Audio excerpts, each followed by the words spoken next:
Bon, nous avons obtenu notre code QR que voici. Il est donc question de modifier, c'est-à-dire de l'actualiser sans toutefois le changer. Parce que dans le cadre d'un marché, on estime que quand vous gagnez un marché, vous imprimez le code QR que vous avez conçu et vous donnez au client. Vous savez que vous devez être capable de originer l'actualisation sans toutefois créer un nouveau code QR. Voilà, donc nous avons, si on vérifie notre code QR, enfin on n'a pas besoin de vérifier, on avait vu que ça donnait 4 pages. Donc ce code QR, si elle est un minimum de 4 pages, nous allons donc l'actualiser. Donc on suppose que le client nous a contacté et nous a demandé de supprimer peut-être une page de son menu. Donc comme la fois passée ça donnait 4 pages, on va faire en sorte que ça donne 3 pages et en scannant le même code QR. Et je vais faire au niveau de la première page, je vais mettre la première page du menu du précédent scan. Je vais plutôt mettre le logo pour que vous établissiez bien la différence. Voilà, donc c'est parti. Nous allons le faire, nous allons donc rentrer sur Canva. Sélectionner, pardon. Nous allons rentrer sur Canva, sélectionner un nouveau document ou alors un nouveau modèle. Donc on rentre sur Accueil.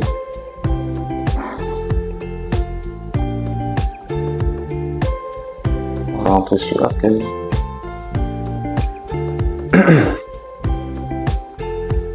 Maintenant à ce niveau, on va toujours taper menu restaurant.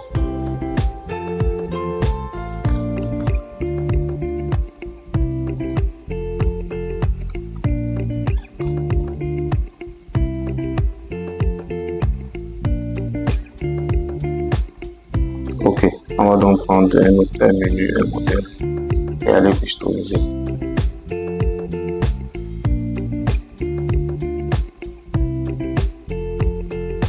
Voilà, donc ici nous allons personnaliser ce modèle.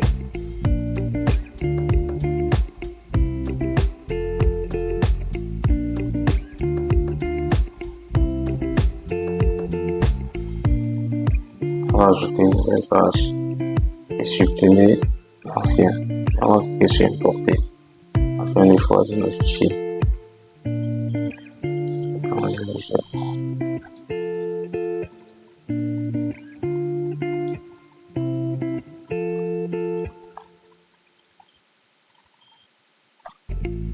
Ok, donc comme j'expliquais, au lieu de prendre le premier visuel du menu précédent, nous allons prendre plutôt le logo JB.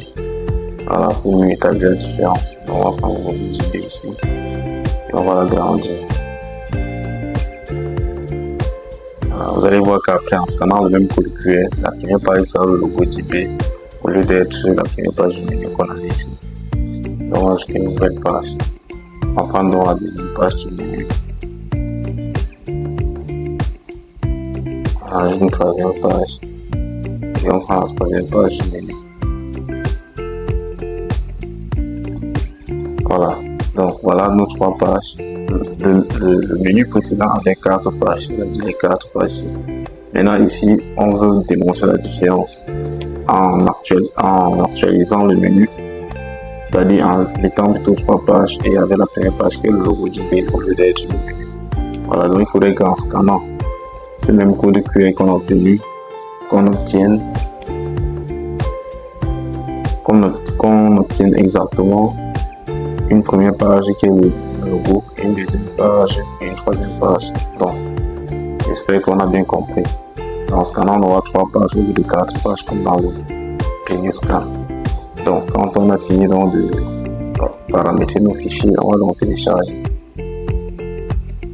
On va télécharger le fichier adéquat, c'est le PNG standard, le PDF standard. Donc, on va télécharger sur ce format.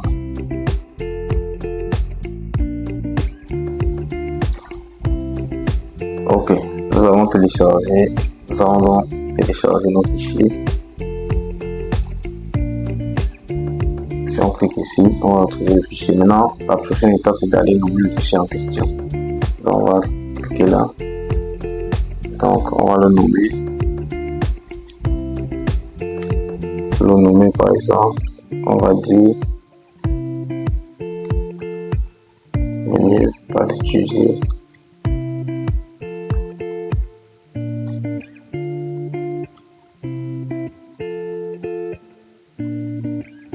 Pas l'utiliser 11 juin 2024. Voilà, nous allons dire quelque chose comme ça. On va valider. Maintenant, la prochaine étape pour cette actualisation de code QR est de rentrer maintenant. Fermer ça. Et de rentrer dans le menu resto.online et de supprimer l'ancien fichier qu'on avait tout en faisant héberger le nouveau fichier qu'on vient d'obtenir. Mais avant de faire tout ça, nous allons encore entrer dans le stockage et renommer, c'est-à-dire faire l'intersection. Parce que ici, on a l'ancien fichier qui nous a permis d'avoir un menu de 4 pages. C'est ça ici. On a le nouveau avec lequel il faut qu'on obtienne un menu de 3 pages. Maintenant, la manipulation est simple. Nous allons faire un clic droit sur le premier fichier. Choisir renommer, cliquer sur copier, recliquer sur le fichier en question, faire un autre clic droit et supprimer. Une fois qu'on a supprimé, on clique sur le deuxième fichier, on fait un clic droit, on clique sur renommer, on fait un autre clic droit, on clique sur coller et on valide entrer. Voilà, vous voyez comment on vient de changer le nom des fichiers. On a pris le nom du premier fichier qu'on avait au départ et on a donné au deuxième fichier tout en supprimant le premier. Maintenant, quand cette manipulation est finalisée, on va rentrer sur notre navigateur. On va cliquer sur l'ancien fichier qu'on avait, c'est-à-dire ça c'est le fichier qui nous a permis d'avoir un menu à 4 pages. On va donc supprimer.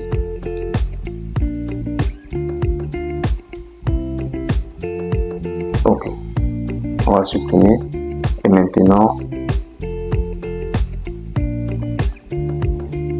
on va importer le nouveau fichier qu'on vient d'actualiser, c'est-à-dire celui-ci. On va l'ouvrir, on va attendre que ça charge ici.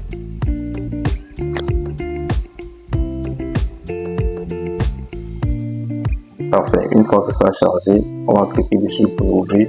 La seule manipulation à faire, c'est de venir ici cliquer sur actualiser.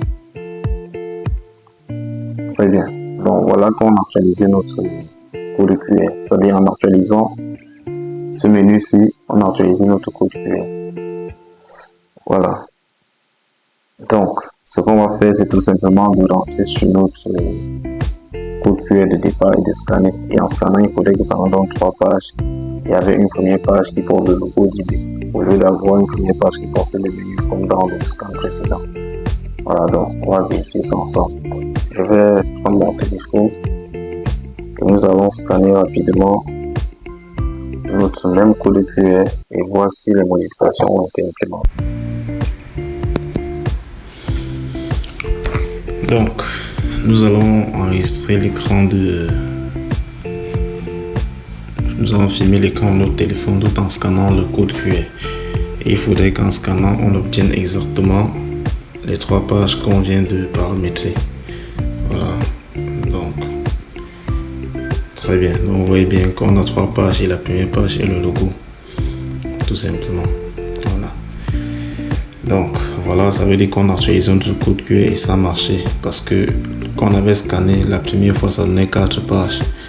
Et la première page était toujours le menu. Mais cette fois-ci, vu qu'on a actualisé et en scannant le même code QR, on est en train d'obtenir 3 pages avec une première page qui est complètement différente. Voilà. Donc, voilà comment actualiser un code QR déjà créé sans toutefois le réimprimer.